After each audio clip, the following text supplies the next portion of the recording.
Então, bom dia a todos que estão aí conosco. Estou vendo aqui, nós estamos com Priscila e Inês, sejam muito bem-vindas nesse nosso encontro aqui, primeiro encontro virtual, né? Estamos ajustando alguns detalhes, mas vai dar certo, né? O que eu tenho a dizer a vocês hoje aqui?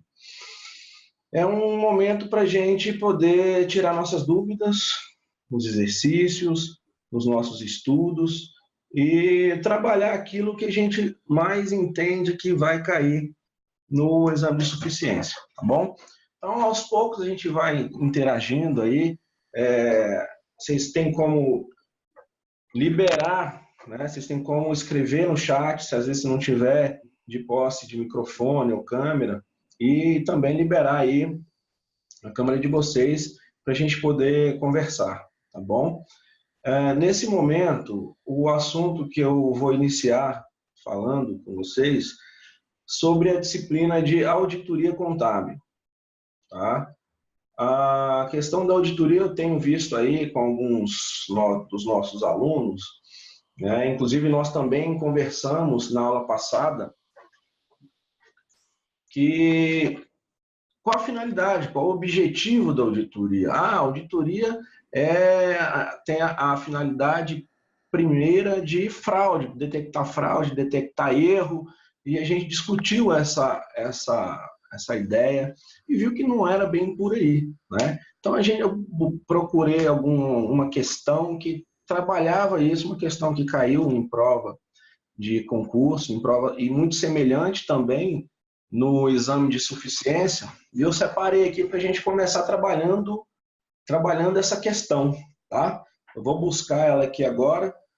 Volto a dizer, se eu estiver falando muito rápido, a gente não estiver conseguindo acompanhar aí, pode levantar a mãozinha, pede para falar. O microfone de vocês está aberto, tá? Já abri o microfone. E quem não tiver de posse de microfone, você consegue aí colocar no chat, tá? Alguma dúvida, enfim.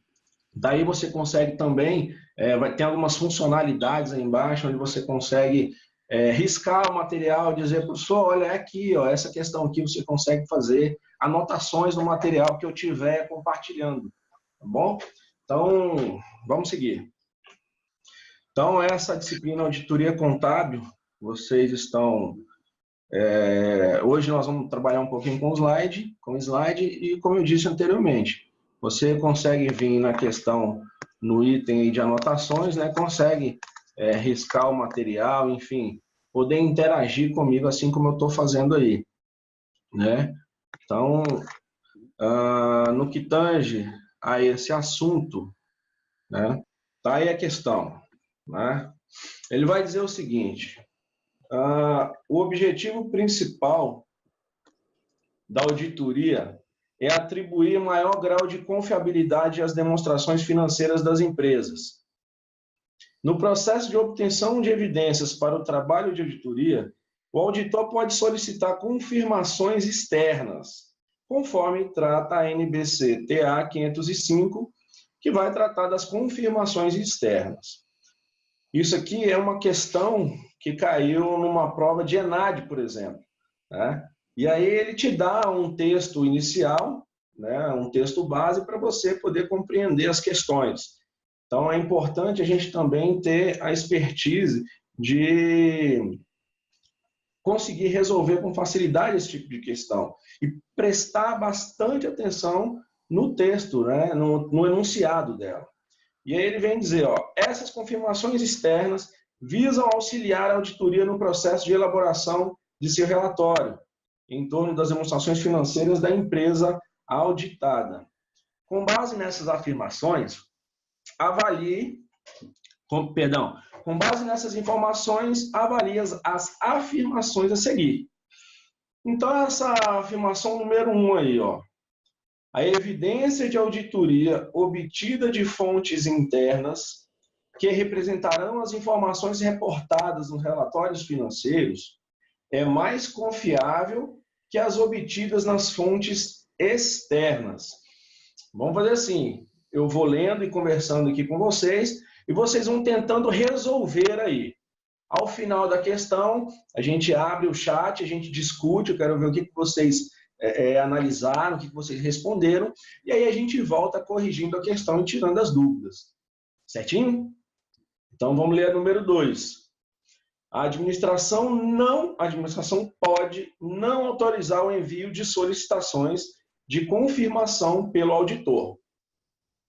A número 3 vai dizer: caso as partes respondam às confirmações solicitadas pelo auditor, este deve julgá-las como evidência de auditoria relevante e confiável, não sendo necessárias outras evidências de auditoria. A afirmação número 4. Caso não receba a resposta de solicitação enviada anteriormente, o auditor deve descartar a evidência de auditoria da parte não respondente, não sendo possível enviar nova solicitação de confirmação. Já número 5, as respostas recebidas eletronicamente por meio de fax ou correio eletrônico envolvem riscos relacionados à confiabilidade, podendo ocorrer dificuldades em estabelecer a prova de origem e autoridade da parte que confirma o recebimento e a identificação de alterações. Então, estão aí colocadas 5 questõezinhas, 5 afirmações sobre esse objetivo principal da auditoria e a questão mais específica das confirmações externas. Veja bem, o que são essas confirmações externas aí? Confirmação de informação com um elemento externo. Exemplo, você tem, a empresa tem um financiamento bancário, né? Então, a empresa fez um empréstimo, fez um financiamento de R$10.000. Deixa eu baixar aqui, como é que chama? Zoom? De R$10.000.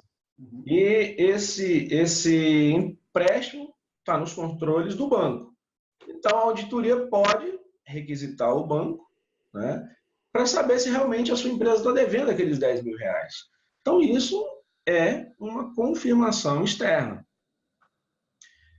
Um minutinho para vocês pensarem aí, né, e a gente começar essa interatividade. Um minutinho para vocês tentarem responder essa questão. Onde ele pergunta: é correto apenas o que se afirma em... Aí tem essas opções aí. Pensem, daqui um minuto a gente volta e aí a gente conversa. É esse tempinho para vocês responderem a questão e fazendo assim a gente já está treinando para a prova, entendeu? Vou voltar na questão para vocês lerem, entendeu? E você vai marcar lá nos itens aqui ao lado, só se é verdadeiro ou falso. Lê o item, marca aí no seu caderninho, item 1, eu acho que é verdadeiro, item 2, eu acho que é falso. E ao final a gente mostra essas opções aqui, para a gente ver se o que você respondeu aí está dentro do gabarito que se espera dessa questão, ok? Então, começando agora. Pronto, já deu tempo, né? E vocês pensarem aí na resposta. Agora eu vou abrir o nosso chat para a gente tentar interagir, tá bom? Eu tentei. Tentou? Achei difícil. Achou um pouquinho difícil? Achei. Então, o que você tentou? Qual foi as alternativas aí? Você estava sem alternativa, né? Mas você vai me dizer aí, da 1 a 5, o que você achou que era correto, o que você achou que era falso? Vai dizendo aí para nós, a número 1. A número 1 achei que é verdadeira. Verdadeira. A número 2. A número 2 eu achei que era falsa. Número 3. Verdadeira. 4. A 4, falsa. E a 5. Verdadeira. Verdadeira. Priscila, coloca no chat aí para nós, Priscila, o que você conseguiu responder dela, se concorda com a Inês aí. ou se discorda, né, nos coloca aí aonde você discorda, por favor. Vamos interagir. Vamos lá, vamos adiante. Essas são as alternativas, né?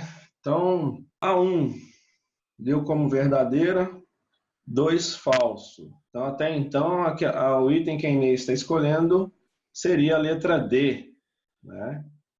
Letra C. Letra C? Não, você não colocou 2 falsos. Ah, tudo bem, é porque apenas o que se afirma como correto, né, Inês? É, Vamos lá, vai dar certo. Então, verdadeiro 1, 3 e 5 seria a tua resposta, né? Será que você acertou? Então, vamos entender lá, vamos voltar no slide e vamos verificar agora.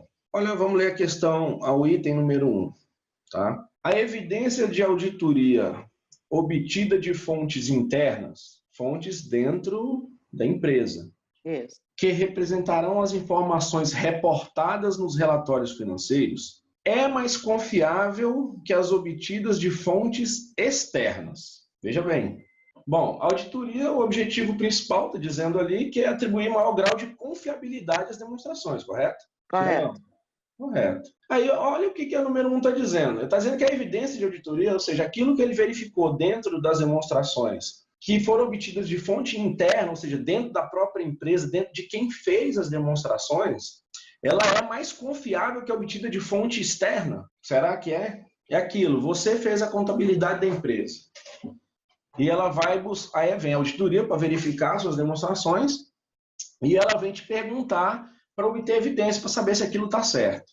Vamos dar o exemplo do próprio banco, né? Você contraiu um financiamento no banco e está lá demonstrado no passivo da sua empresa. R$10.000.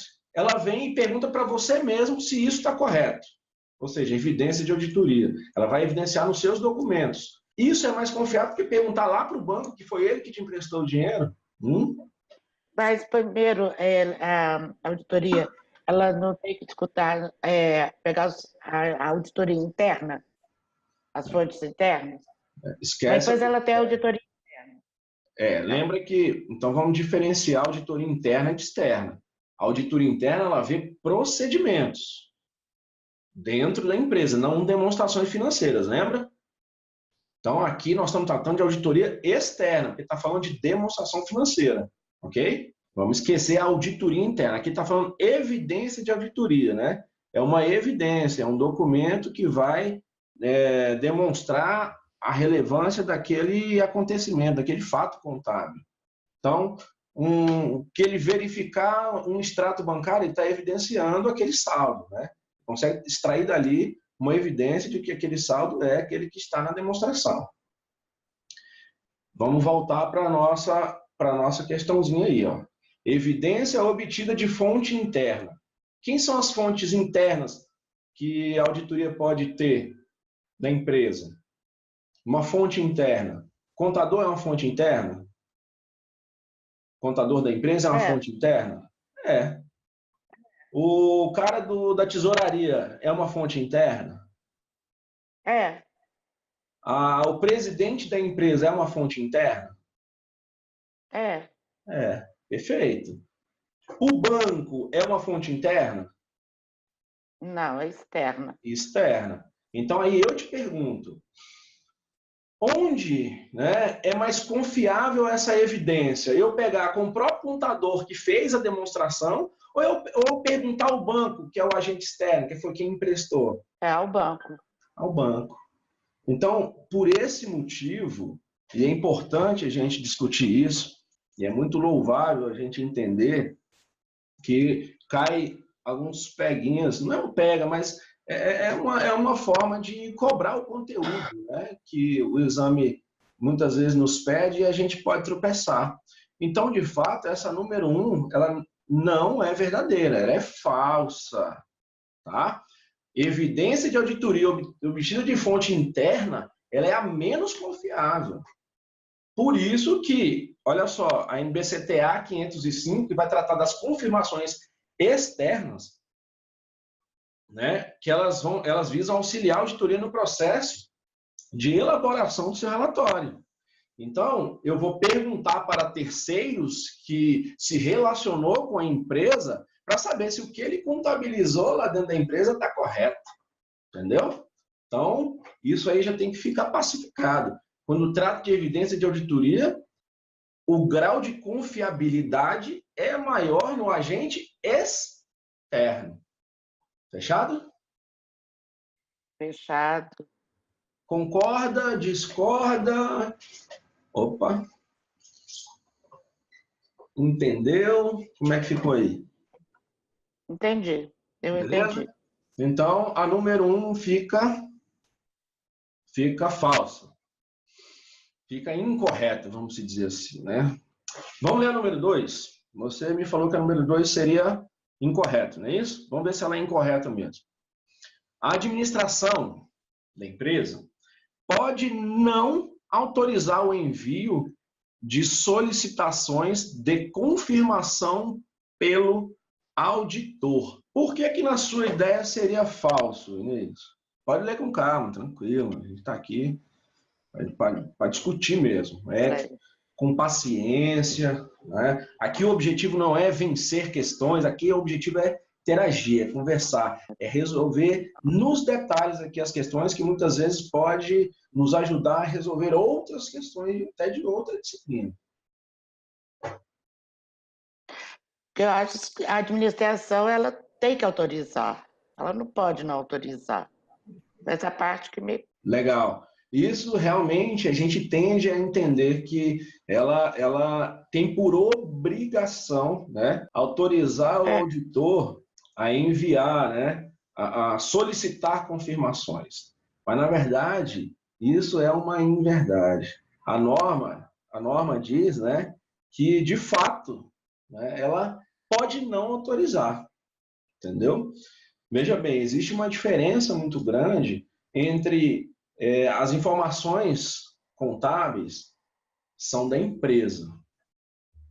Mas se ela não quer que pergunte, que solicite informações, né, de confirmação de saldo, confirmação para algum agente externo, ela pode simplesmente não autorizar. Por quê?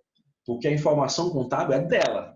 Aí você me pergunta, mas Guilherme, se a empresa contratou uma auditoria para poder fazer o trabalho e ela meio que atrapalha, vamos dizer assim, o auditor a fazer confirmações externas, ela não está jogando contra o seu próprio time, não é isso? Não dá para pensar isso? É o que eu pensei. Exatamente. Mas, infelizmente, é a norma, tá? Então, ela, sim, ela pode não autorizar a solicitação, né, de informações pelo auditor, tá? Então, lendo aqui de novo o item, a administração pode, não diz que deve, diz que pode não autorizar o envio de solicitações de confirmação pelo auditor. Então, é bom a gente conhecer, que está na norma, e a gente exercitando, a gente vai conhecendo um pouquinho mais, talvez coisas que a gente poderia responder equivocadamente. Ela pode sim, está na norma. Depois, se a gente pegar lá a NBCTA, depois eu até tenho ela aqui, mas para a gente poder dar um andamento no nosso trabalho e não perder muito tempo, mas fica aí para vocês pesquisarem lá na NBCTA. Se não acharem, pode me mandar dúvidas aí no e-mail, no WhatsApp. Enfim, eu consigo mandar para vocês até qual a localização, né, qual item, qual a localização onde está escrito essa afirmativa, né? Que a administração, de fato, ela pode não autorizar o envio, tá bom? Então, número 2, aí, ela está correta, beleza? Não fico decepcionado não, tá, Dona Inês? Não fico decepcionado não, porque isso é comum a gente errar, porque a gente entende que ela é obrigada a permitir, autorizar envio de solicitação. Isso é normal. Por isso que eu coloco esse tipo de questão para a gente debater, a gente discutir. Beleza? Ok. Beleza. Então, vamos para frente. A número 3, você considerou como correta, não é isso? Foi. Priscila, consegue falar conosco? Item número 3, está dizendo aí. Caso as partes respondam às confirmações solicitadas pelo auditor, este deve julgá-las como evidência de auditoria relevante e confiável, não sendo necessárias outras evidências de auditoria. Essa questão, ela pega bem aqui, ó. Entendeu? Por quê? Veja bem, está dizendo, ó, caso as partes, que partes são essas, né? As partes que o auditor solicitou confirmação externa. Caso as partes respondam às confirmações solicitadas pelo auditor, este deve julgá-las como evidência de auditoria relevante e confiável. Só o fato dele te responder, ele já deve julgar como relevante e confiável, né? E aí ele vai mais à frente. Não sendo necessárias outras evidências de auditoria. Muito cuidado com esses nãos aí. O que ele está dizendo? Vou continuar com esse exemplo do banco. Você, o auditor, enviou uma carta de circularização ao banco X e ele devolveu confirmando, dizendo que aquele saldo estava incorreto na sua contabilidade. Ele já deve tomar isso como uma evidência relevante e confiável de cara? Não, ele tem que considerar. Mas também, se for divergente, ele tem que ir atrás, para saber o motivo. Vai questionar o contador, vai atrás do contrato, entendeu? Porque às vezes o banco pode errar, o agente externo pode errar na hora de uma confirmação de uma confirmação externa. Então, por isso que a norma vai dizer que ele não simplesmente deve tê-la como confiável e relevante e não fazer mais nenhuma, né? Não tentar buscar outras evidências daquele saldo. Embora, voltando a dizer, é muito importante a evidência de um agente externo e o grau de confiabilidade é maior do que o interno, mas ele não deve dizer não deve tratar aquilo como único, como absoluto. Então, tem essa linha tênue, né, a norma da auditoria NBCTA 505. Tá? Então, esse não aqui, ó, né, ele é quem deixou essa afirmação falsa, incorreta. Tá bom? Então, até a vírgula aqui, ó, ela estaria correta, né? Estaria compreensível. Agora, quando ele fala não sendo necessárias outras evidências de auditoria, aí pega pesado. Tá? Muito cuidado com esse não. A auditoria, quanto mais evidências você buscar para aquilo que você está testando, para aquilo que o auditor está verificando, quanto mais evidências, maior se torna o grau de confiabilidade do seu trabalho, confiabilidade daquela confirmação. Beleza? Beleza. Vamos para frente aí. Número 4. Número 4 ficou pacificado aí pela senhora que seria incorreto, não é isso? Isso. Fica calmo, vai dar certo.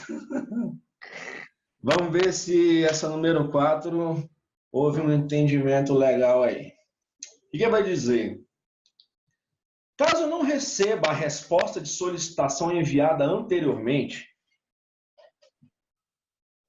o auditor deve destacar a evidência de auditoria da parte não respondente, não sendo possível enviar nova solicitação de confirmação. O que você respondeu aí, Inês? Que ela estava incorreta, não é isso? Foi. O que te levou a julgar essa afirmação como incorreta?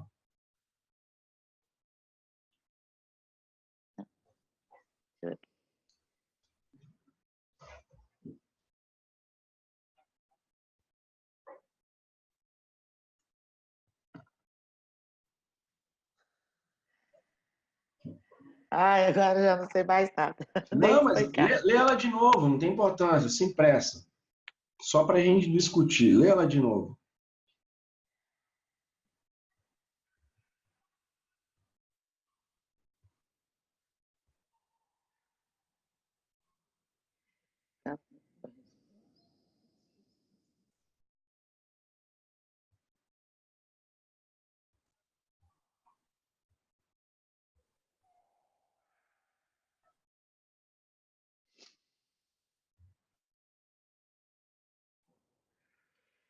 Aqui foi assim, o auditor não recebeu nenhuma resposta, né? Isso. Então aí ele vai tirar, vai dar a opinião dele, quer dizer, a empresa, quem deveria não quis responder. Então, ele vai enviar mais, aí ele vai procurar, aí sim, às vezes ele procurar uma evidência externa, aí ele, porque não Ok. foi nisso. Mas é o que ele está dizendo aí. De Entendeu? fato, essa afirmativa você acertou. Parabéns. Ela está incorreta, né? Vamos recapitular. Caso o auditor, né, não receba a resposta de solicitação enviada anteriormente, é o que? Ele mandou a confirmação, solicitou a confirmação ao banco lá. A empresa fulano de tal, de fato, o saldo devedor dela é 10 mil reais. Aí ele não respondeu, não é isso? Aí está dizendo, ó, o auditor deve descartar a evidência de auditoria da parte não respondente, não sendo possível enviar nova confirmação, nova solicitação de confirmação. Lógico que é possível. Se ele não conseguir uma vez, ele tem que tentar de novo. Ele pode até não fazer, ele pode até se eximir, mas dizer que não é possível, é isso que tá, né? É isso que fica errado nessa questão, ó. Quando ele fala aqui, ó, não é possível enviar nova solicitação de confirmação. Obviamente que é possível. Então, de fato, você acertou essa questão, né, tratando ela como incorreta. Dúvidas? Não. Então, para frente. Número 5. Lê essa número 5 aí, Inês, para nós. As respostas recebidas eletronicamente, por meio de fax ou correio eletrônico, envolvem riscos relacionados à confiabilidade, podendo ocorrer dificuldades em estabelecer a prova de origem e autoridade da parte que confirma o recebimento e a identificação de alterações. Você respondeu que ela estava correta, não é isso? Foi.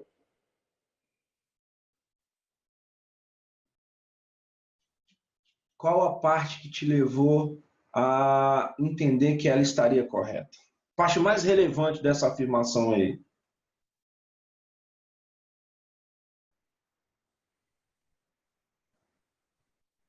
Aí, ele não colocou nenhum documento, só falou. Aí foi isso que É? faltou um documento comprovando. Aí dá. Que documento foi esse? O que é? Que na resposta foi somente escrita por uma pessoa, como disse, mas não está comprovando. Fosse uma nota fiscal. Vamos lá. As respostas recebidas eletronicamente. Qualquer resposta. Solicitou uma confirmação, a pessoa respondeu por meio eletrônico, fax ou correio eletrônico, né? Fax nem existe mais, né? Mas é cobrado ainda em concurso isso aí. Envolvem riscos relacionados à confiabilidade, podendo ocorrer dificuldades em estabelecer a prova de origem e autoridade da parte que confirma o recebimento e a identificação de alterações. O que ele está dizendo? Você manda uma solicitação para o banco. Vamos usar o exemplo banco para a gente manter uma linha de raciocínio. Você manda uma confirmação, solicita que o banco confirme um saldo devedor do teu financiamento. E o banco te responde por e-mail. Você é auditor, né? O banco te responde por e-mail. Ele vai dizer, ó, existe um risco relacionado à confiabilidade? de fato existe. E-mail você pode receber de qualquer pessoa do banco, ou então um e-mail, quando chega a você, alguém pode alterar, né? Ou seja, existe sim um risco, porque e-mail eletrônico, né, por isso que é feito por via carta e assinado, carimbado pela pessoa que detém a responsabilidade de responder aquela questão, né, lá no banco. Geralmente um gestor, um superintendente, um gerente geral, enfim. Então, essa resposta número 5, essa afirmação, afirmativa número 5, ela está correta, né? Quando as respostas recebidas por meio eletrônico envolvem risco relacionado à confiabilidade, tá? Então, de fato, você acertou essa número 5. Acertando a número 5, a gente fica aí, né? Aí vamos olhar qual que é o item, né? Qual que é o item que está correto. Então, não seria a letra C, né? E sim seria a letra B. Bola. B, é isso? Correto, 2 e 5. Bom, então, essa atividade que a gente fez, né, em questão auditoria, eu acho muito importante para a gente entender alguns aspectos que muitas vezes não são cobrados e a gente pode escorregar um pouquinho neles, né?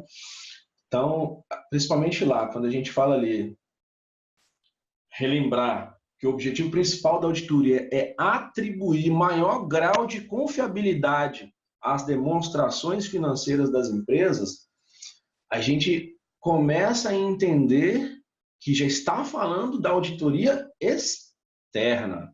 Então, quando fala simplesmente em auditoria, no âmbito do exame de suficiência, você já pode entender que vai ser ligado à auditoria externa, já pode entender que está ligado às demonstrações financeiras. Lembrando de fazer sempre aquela divisão: auditoria interna, processos, né, dentro da empresa, ali dos departamentos da empresa, aquilo que a empresa pode trabalhar para maior eficiência da tua operacionalidade.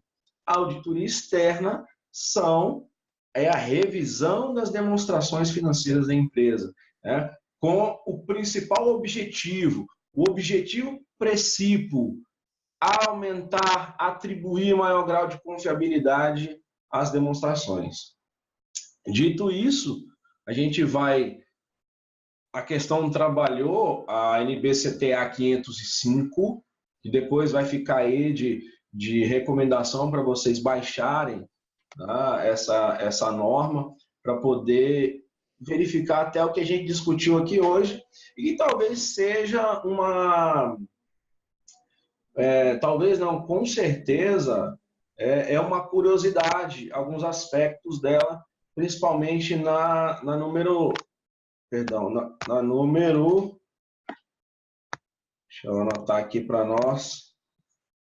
Número 1, né, que ela estava incorreta, porque trabalha a questão da confiabilidade, né? Então, anote aí, para você não esquecer.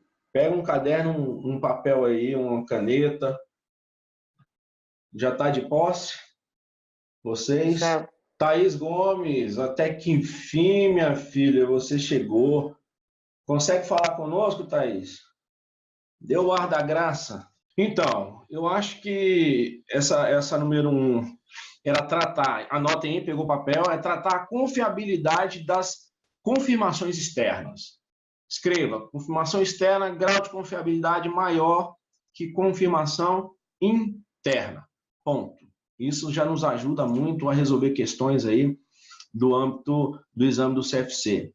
Com a número 2, é a gente entender, né, com a número 2 é a gente entender que a administração ela pode não autorizar o envio, né, das solicitações de confirmação externa. Por exemplo, se eu não quero que eu tenho vamos usar um outro exemplo de confirmação externa, que é o cliente. Eu tenho lá na conta de clientes a receber um saldo de R$ 1 milhão. Então, o auditor quer mandar uma carta de circularização ao cliente para ver se ele, de fato, conhece que ele deve a essa empresa, né? Ou seja, a empresa tem um direito a receber de R$ 1 milhão daquele cliente. Mas é um cliente que a empresa não quer que ele seja incomodado, né? Vai que esse cliente é uma pessoa muito importante, muito influenciável na administração, ou um cliente aí, um político, enfim, que a empresa não quer que ele seja importunado, que seja um cliente, que seja um artista de futebol. Um artista de futebol é bom, né? Um jogador de futebol que ela não quer que seja importunada para ficar respondendo questão de auditoria externa. E isso comprometer ali até mesmo o negócio, a continuidade daquele negócio com aquele cliente. Ela pode ir lá e não autorizar o envio, né, de confirmação externa àquele cliente. Ela pede para que mande para outro. Entendeu? Então, esse é um dos sentidos que a administração, que a informação é dela. Ela é quem autoriza ou não autoriza o que faça com a informação dela. Então, muitas vezes isso pode, né, nos pegar, né? Pode cair aí, a gente cair num peguinho aí de concurso, ou então do próprio exame de suficiência, e a gente acabar respondendo equivocadamente, tá bom? Vamos lá para a número 3. O que a número 3 vem nos ensinar hoje? Ela vem nos ensinar que, não seja respondida pelo agente externo, o auditor pode sim tentar novamente. Ele não tem a obrigatoriedade, não tem a necessidade de enviar só uma vez, não posso mandar de novo porque a pessoa não respondeu. Ele deve, então ele tem que ir à busca da evidência. Então, ele tem que insistir. Então, esse é um papel do auditor para que aquela confirmação dele, para que ele busque evidência, para que ele consiga confirmar aquela informação dentro da demonstração contábil, ele tem que lutar ali com unhas e dentes para poder conseguir evidência, principalmente quando é externa. Tentou uma vez, não conseguiu, tem que tentar de novo. Então, o que estava errado aqui é essa questão onde ele fala que não é necessário outras evidências de auditoria, né? É necessário, sim. Se ele não está conseguindo, tem que tentar de novo, tem que buscar outras evidências, tem que fazer de um tudo para que consiga, com maior grau de confiabilidade, confirmar aquela informação constante da demonstração financeira, da demonstração contábil, né? A número 4, o que ela vem nos ensinar também? Ela está dizendo aqui que caso não receba a resposta... Não, número 4 a gente já falou, né? Não, peraí. Não. A número 4 vai se assemelhar com a número 3, né? A número 4 fala de não receber a resposta, igual eu estava falando anteriormente, e a número 3 está falando de que sobre aquela questão de julgar a evidência, né, como absoluta. Eu confundi um pouquinho aqui. A número 3 está dizendo sobre o auditor, né, que ele não deve julgar essa evidência, essa confirmação externa, como uma evidência absoluta, porque o agente externo pode errar, ele pode enviar de qualquer maneira, né? Então, como ela vai dizer que ele não é necessário buscar outras evidências, está errado, ou seja, é necessário sim. Mesmo que ele tenha o agente externo tenha respondido à confirmação, tenha respondido ali aquela circularização, ele pode sim buscar outros meios de evidenciar aquela informação. Nada o impede. E a número 4, sim, que vai falar de caso ele não receba a resposta, que é possível que ele tente de novo. Ele pode sim enviar nova solicitação. Uma vez que a empresa autorizou enviar uma nova solicitação, uma vez que a empresa autorizou enviar uma nova solicitação, enviar a solicitação, ele pode sim enviar novamente aquela solicitação de confirmação. Nada o impede. Que fiquemos pacificados assim. A número 5 vem nos ensinar, né, que respostas de confirmações externas por meio eletrônico, de fato, perde, né? De fato, ela tem risco ali relacionados à confiabilidade, entendeu? Trazendo aí dificuldade de prova, né, para que você consiga uma evidência confiável para aquela confirmação que o auditor quer fazer ali na demonstração contábil, ok? Inês, consegue, de um âmbito geral, de uma forma geral, essa questão nos ensinou bastante hoje, consegue ver isso? Sim, aprendi muito. Ficou bom? Então, vamos mudar o nosso foco. Alguma pergunta, Inês? Por favor, alguma coisa que não ficou claro, ou que talvez eu tenha explicado um pouco mais rápido? Diga aí agora para nós, por gentileza. Entendi. Você explicou direitinho. Gosto das suas explicações. Ai, fica bom. Muito obrigado. Que Facilita. bom que essa é a intenção nossa, né? Hã? Se eu pudesse ter você sempre me explicar. Mas seria bem mais... nós estamos aqui compartilhando aqui direto. Nós vamos fazer vários aulas como essa, encontros como esse, que mesmo de longe a gente consegue interagir. Não é mesmo? É como se eu estivesse aqui do lado da senhora, não é? Mas legal. Eu acho que também gostei muito da nossa interação, gostei muito do trabalho que a gente fez aqui relacionado à auditoria e que nos traz algumas curiosidades que talvez lendo norma, né? Eu sei que vocês estão estudando a norma, sei que vocês estão aí lendo bastante essas NBCTAs, os próprios CPCs, que é o que nós vamos tratar daqui a pouco, um deles, né? Eu sei que talvez alguma coisa pode ficar meio obscura, porque não, às vezes é muita coisa, é muito conteúdo, então por isso que a gente faz esse trabalho de filtrar aquilo que mais está sendo cobrado no exame de suficiência, mais está relevante no mercado hoje, para que vocês ganhem, saiam na frente, né? Sejam mais eficientes nos estudos, tá? Então esse é o intuito, que bom que está dando certo, viu? Muitíssimo obrigado. Vamos adiante. Thaís, você voltou de novo. É uma enorme satisfação tê-la aqui conosco. Vamos tentando aí que vai dar certo. Você vai conseguir. Eu vou liberar seu microfone aqui, Thaís. Estou tentando aqui, acho que vai dar certo. Enquanto isso, vamos mudar aqui a nossa atividade do dia, né? São exatamente 10 horas e 25 minutos. Estamos aqui hoje nesse sábado de sol.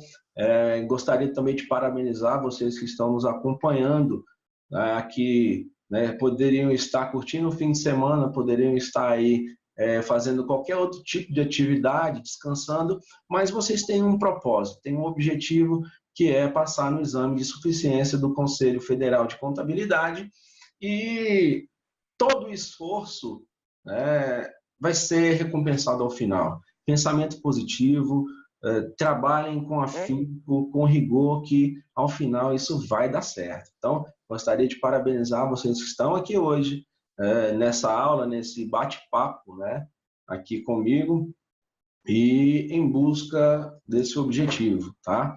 Muito bom mesmo.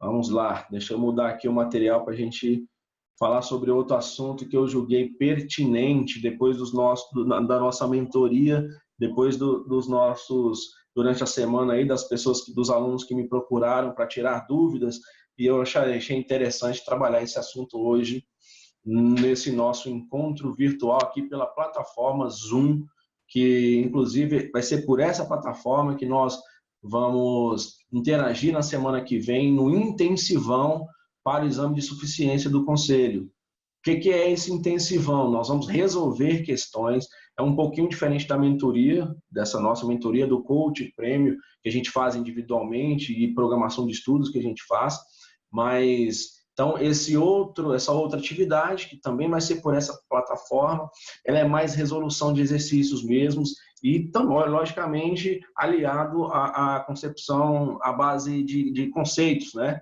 De concepção daqueles assuntos que estão sendo mais tratados e são cobrados aí, historicamente, pelo exame de suficiência. Então, esse intensivão é resolução de exercício, tira dúvidas, entendeu? Sobre aqueles assuntos que vocês os assuntos que estão lá, se eu não me engano, contabilidade geral, custos, alguns CPCs, né? Então, que a gente está separando aí para poder tratarmos no intensivão. Mas vamos lá, deixa eu mudar aqui o material, vamos parar de fazer propaganda. Estratégia Concurso é um parceiro da GCAC Consultoria e nos brinda aí com material que a gente separa e troca ideias sobre o que a gente entende mais importante para o nosso exame de suficiência.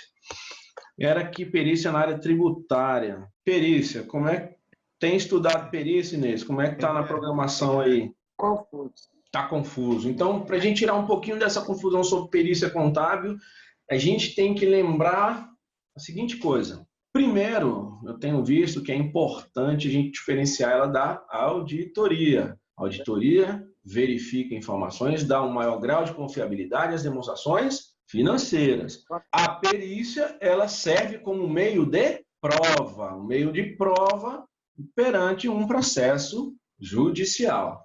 Então, nós estamos pacificando essa ideia, deixando bem claro e essa diferenciação entre auditoria e perícia.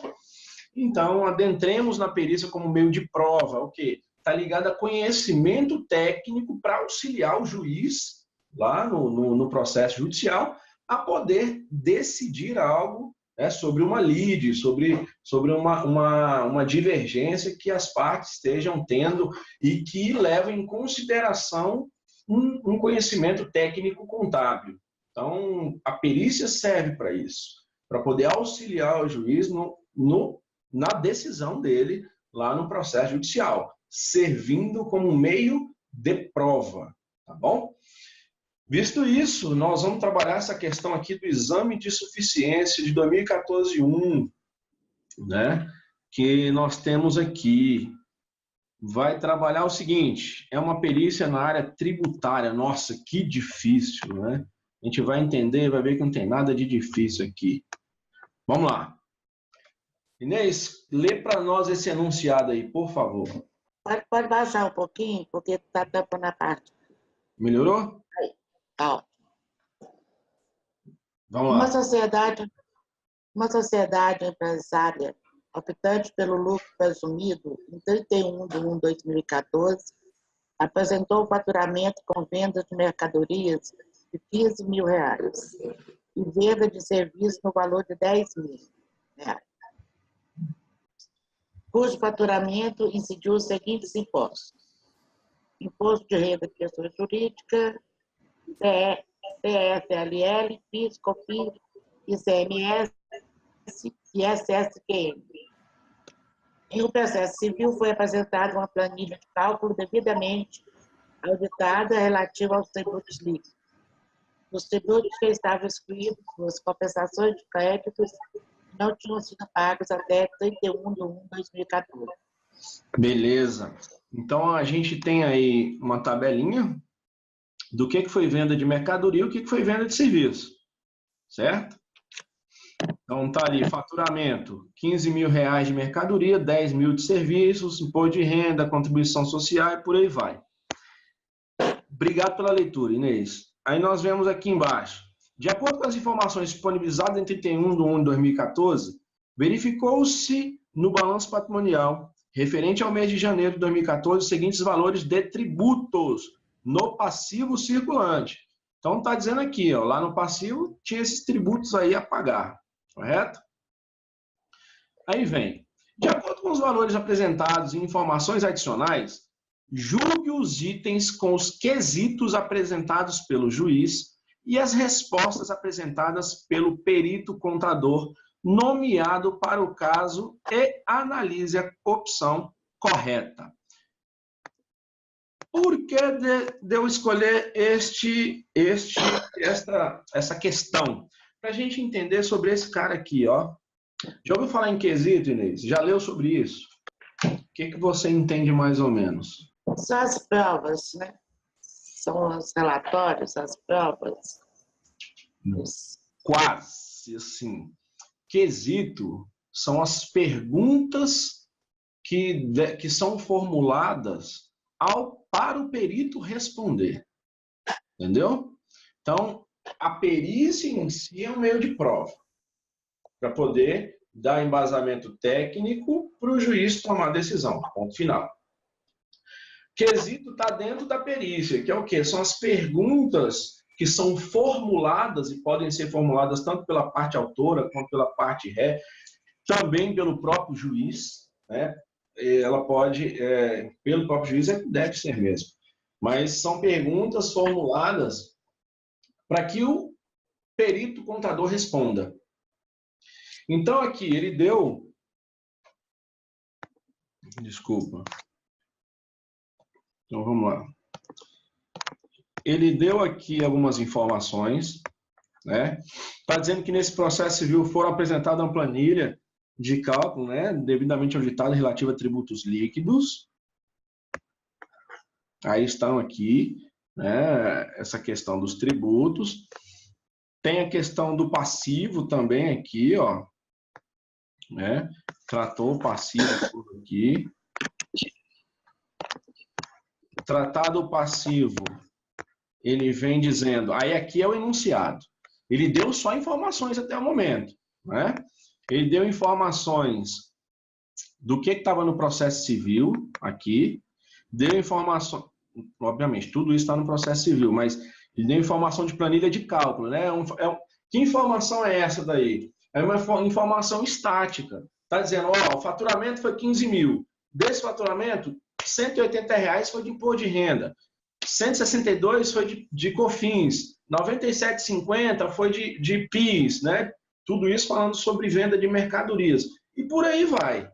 Então, informação estática. Aí ele foi mais. Olha, no período X, que é 31/1/2014, verificou-se esse passivo circulante. Então, aqui os impostos a pagar, né? Essas contribuições aí a recolher. Aí ele vem com o enunciado. Então, vamos prestar bastante atenção no enunciado. O que o enunciado está dizendo? O seguinte: de acordo com os valores apresentados, esses valores que a gente viu agora há pouco, julgar os itens abaixo, esses itens 1, 2, 3 aqui, ó, com os quesitos apresentados pelo juiz e as respostas apresentadas pelo perito. Então, o juiz apresentou os quesitos, o perito apresentou as respostas. Né? O que é o quesito? É a pergunta que foi formulada para o perito. Então, o juiz apresentou as perguntas e o perito contador apresentou as respostas. Vamos ler a número 1.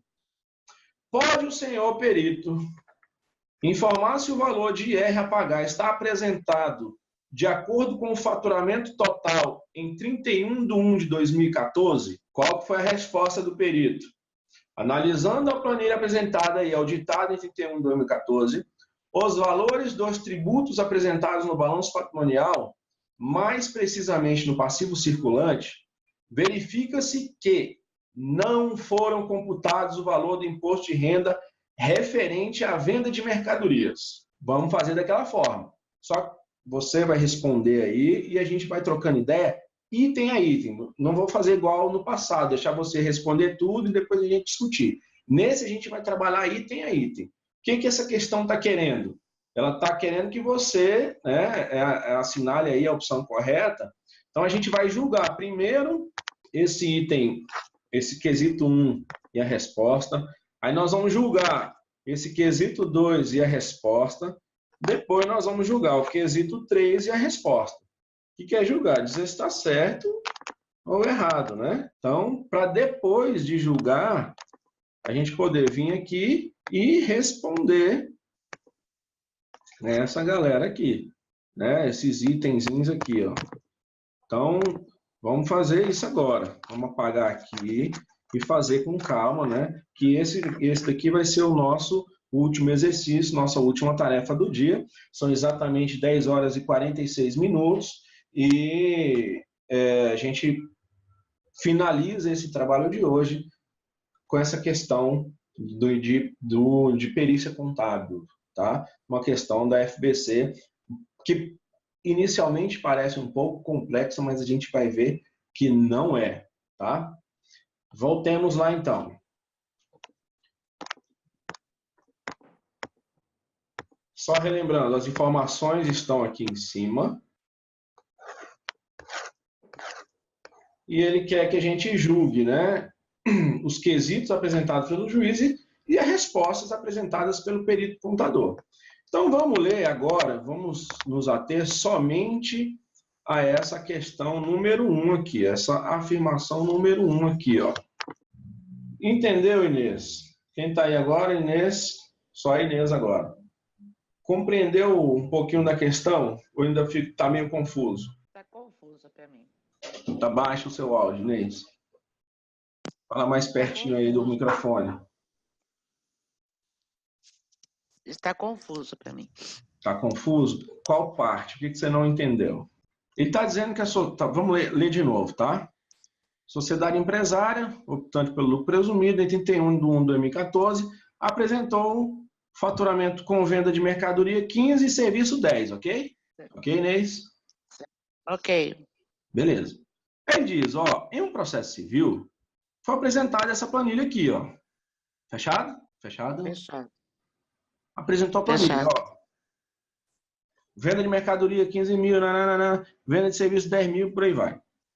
Aí ele está dizendo, ó, de acordo com as informações disponibilizadas nesse período, verificou-se no balanço patrimonial esse passivo aí, ó. Até agora é só informação, compreende? Uhum. Então vamos para frente. Aí o que vem o enunciado? Ó, de acordo com os valores apresentados aí em cima e informações adicionais, julgue os itens, esses itens aí embaixo, com os quesitos apresentados pelo juiz. O que são os quesitos? Perguntas. Perguntas, muito bem. E as respostas apresentadas pelo? Juiz.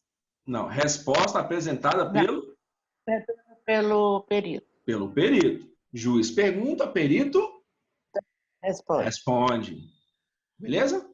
Aí agora ele vai te dar aqui, ó. Vamos ler o número 1. Qual que é a pergunta do juiz?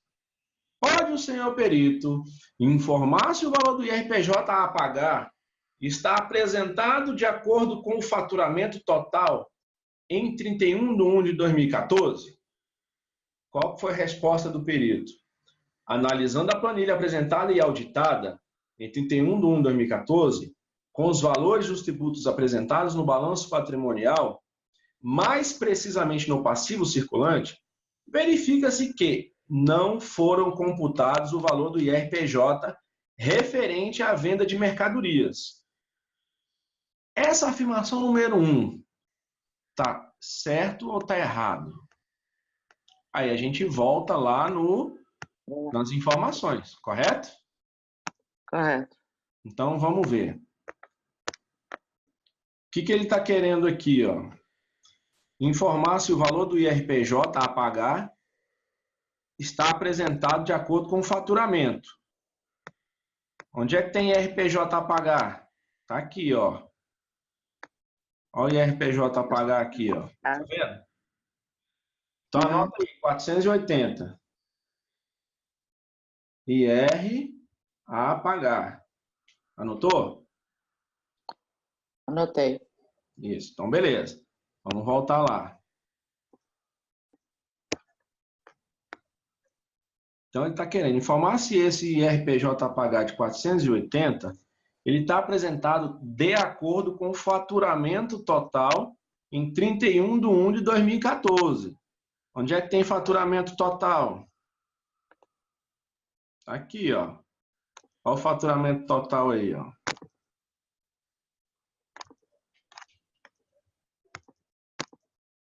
Quem é o faturamento total? De quanto que é? 15 mais 10, não é isso? 10. É. Igual a 25. 25. Então, pera. Então, beleza. Já sabemos sobre o faturamento total. Vamos entender o que está pedindo lá. Então, já sabemos que o IR a pagar 480, faturamento total 25 mil. Analisando a planilha apresentada, aí a resposta, né, do auditor. Analisando a planilha apresentada e auditada em 31 de 1, com valores dos tributos apresentados no balanço patrimonial, mais expressivamente no passivo circulante, aqui, ó, verifica-se que não foram computados o valor do IRPJ referente à venda de mercadorias. Tá certo isso?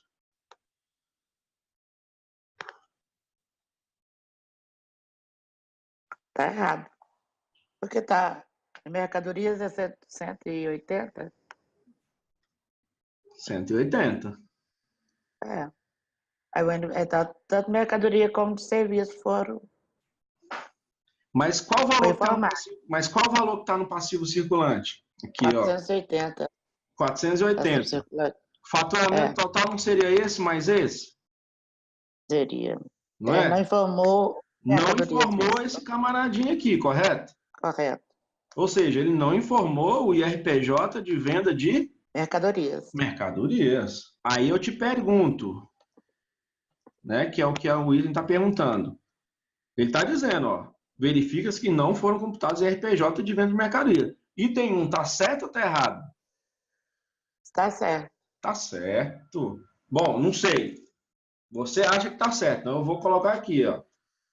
Inês acha que o item 1 tá certo. Vamos para frente. Alguma dúvida? Ficou mais fácil entender isso aí? Ficou. Quer perguntar alguma coisa? Não. Então, Tá vamos aí para frente. tranquilo. Beleza. Então, vamos para frente.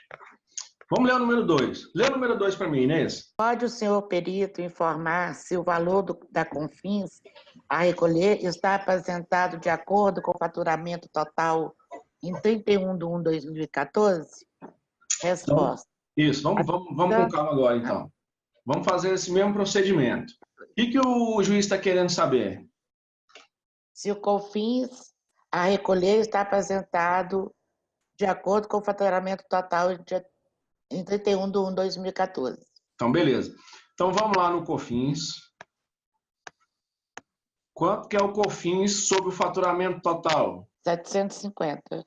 Beleza, 750, né? Então tá. Até aí a gente já sabe. Vamos embora.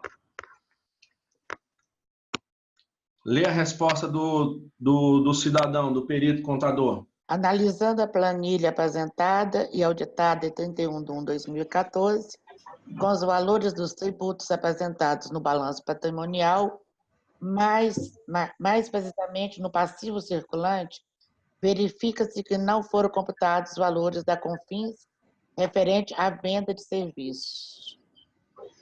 Ele está dizendo que não foi computado COFINS a venda de serviço. Vamos olhar? Vamos olhar? Vamos. Então, o COFINS sobre venda de serviço é quanto? R$300. Beleza. Vamos olhar no passivo circulante lá da empresa. Está computando quanto? 450, só de mercadoria.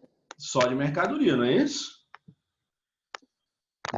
Não está computando só esse cara aqui, ó? Só. Então, vamos responder lá.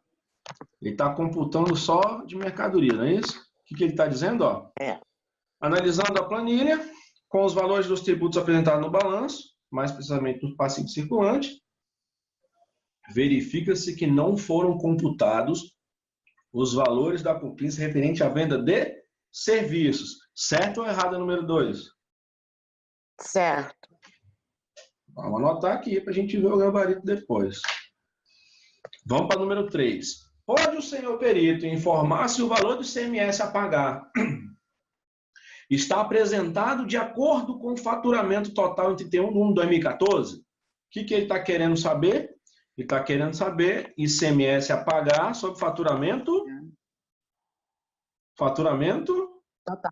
total. Vamos olhar lá o faturamento total. ICMS sobre faturamento total.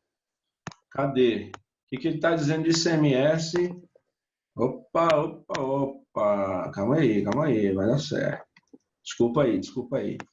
Faturamento total. CMS, está aqui, ó. Esse cara e esse cara aqui. Oxe, tô doido.